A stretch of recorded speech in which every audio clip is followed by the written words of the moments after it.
right now I'm going to just read a quote from Edward Mendell House and what he had to say in a private meeting with Woodrow Wilson, president between 1913 and 1921, from the private papers of Woodrow Wilson. Quote, "Very soon, every American will be required to register their biological property in a national system designed to keep track of the people, and that will operate under the ancient system of pledging.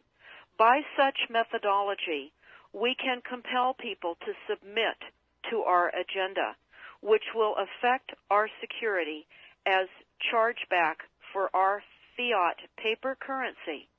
Every American will be forced to register or suffer not being able to work and earn a living. They will be our chattel, and we will hold the security interest over them forever by operation of law merchant under the scheme of secured transactions.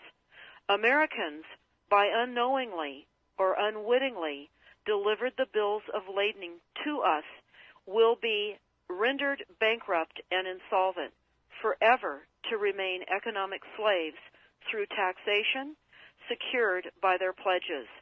They will be stripped of their rights and given commercial value, designated to keep us a profit that will be none the wiser. For not one man in a million could ever figure out our plans, and if by accident one or two would figure it out, we have in our arsenal plausible deniability. After all, this is the only logical way to fund government, by floating liens and debt to the registrants in the form of benefits and pledges. This will inevitably reap us huge profits beyond our wildest of expectations and leave every American a contributor to this fraud, which we will call social insurance. Without realizing it, every American will insure us for any loss we may incur, and in this manner, every American will unknowingly be our servant, however begrudgingly.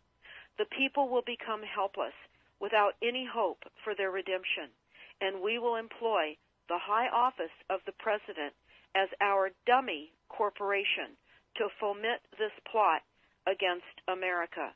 Having established plausible deniability, even if people become enlightened that they had a remedy and pursued it, the attorneys, judges, and legislators could claim that they did not understand the people's claims, especially if the technical requirements for achieving it were not followed pursuant to statutory requirements, requiring the public schools to teach civics, government, and history classes out of federally approved, politically correct textbooks written by the publishing houses owned by the owners of the Federal Reserve would assure that the people would not discover the remedy for a long time, if ever.